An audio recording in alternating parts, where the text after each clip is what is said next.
Greetings, everyone.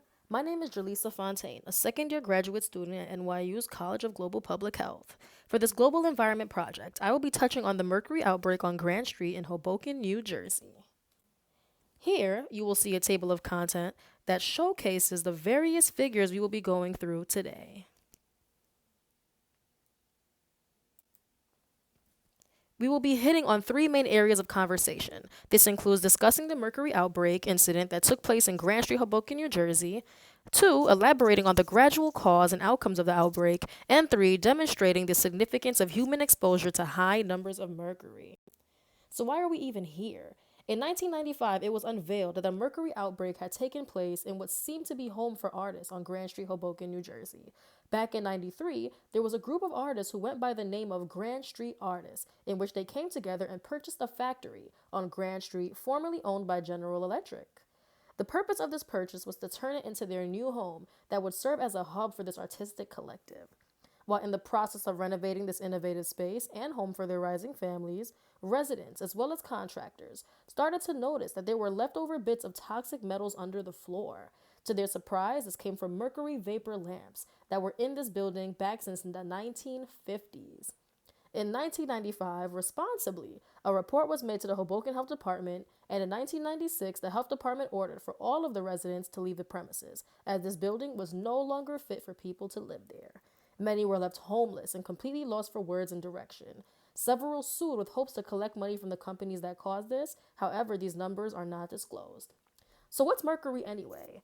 Mercury is a naturally occurring chemical element found in rock in the Earth's crust, including in deposits of coal.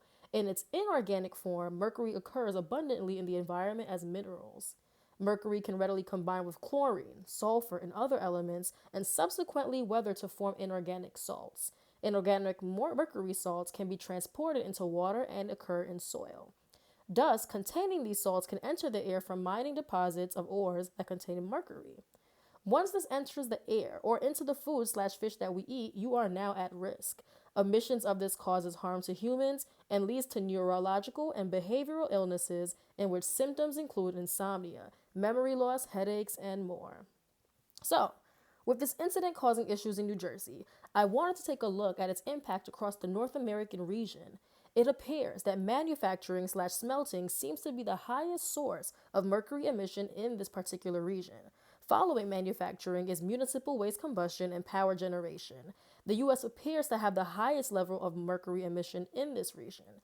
This makes sense as we are a country that profitably flourishes from industrialization, which in turn is harming our overall environment. This is one of the reasons as to why the U.S. seems to have one of the unhealthiest populations of a developing nation.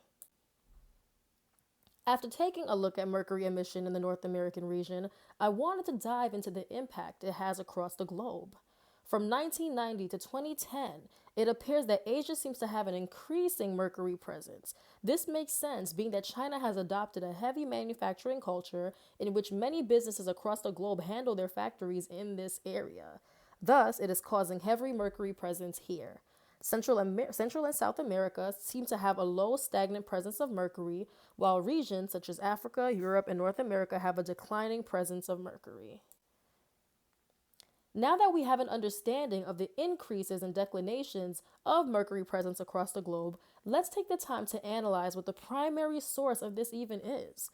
While performing research on the global source of mercury most recently, I noticed that artisanal and small-scale mining, stationary combustion of coal, and non-ferrous metal production are all large contributors to this problem.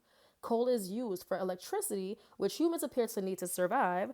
Artisanal mining consists of individuals seeking out means of surviving by mining for profit, and non-ferrous metal production is useful as it provides for metals such as aluminum, copper, lead, and more.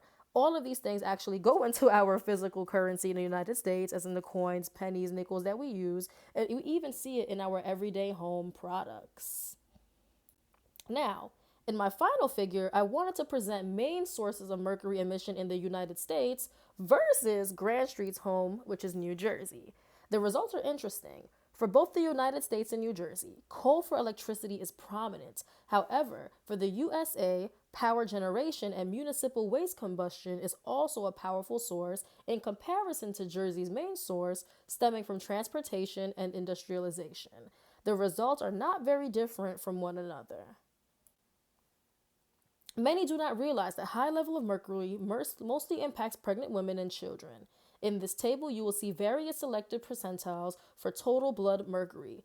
The 95th percentile presents higher levels of total blood mercury for children and women. It is also higher in pregnant women rather than non pregnant women.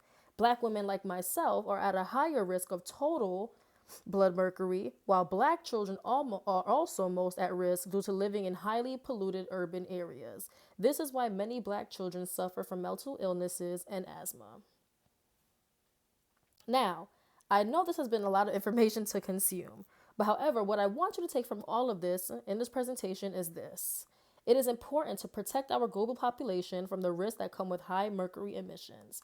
Main sources include coal production, power generation, and manufacturing. Women and children, predominantly Black and Latinx people, are most at risk as they normally reside in dense and urban residences. This is also prominent for women who are actually pregnant. We must not only create more environmentally sustainable means of replacing sources that put forth mercury emissions, but we must also ensure that these populations are aware of the risks. Lastly, this movement costs money. Companies such as the one that contributed to the mercury outbreak on Grand Street are responsible for paying out millions due to the harm that they are causing to populations of people. Rather than paying that money out for being sued and doing things the wrong way, it is time that we challenge these companies to put that money into more environmental sustainable initiatives so that we can actually prevent these outcomes. So let's do this. Once again, thank you all for tuning into this presentation, and I hope you gained a lot of information around mercury emissions. Thank you.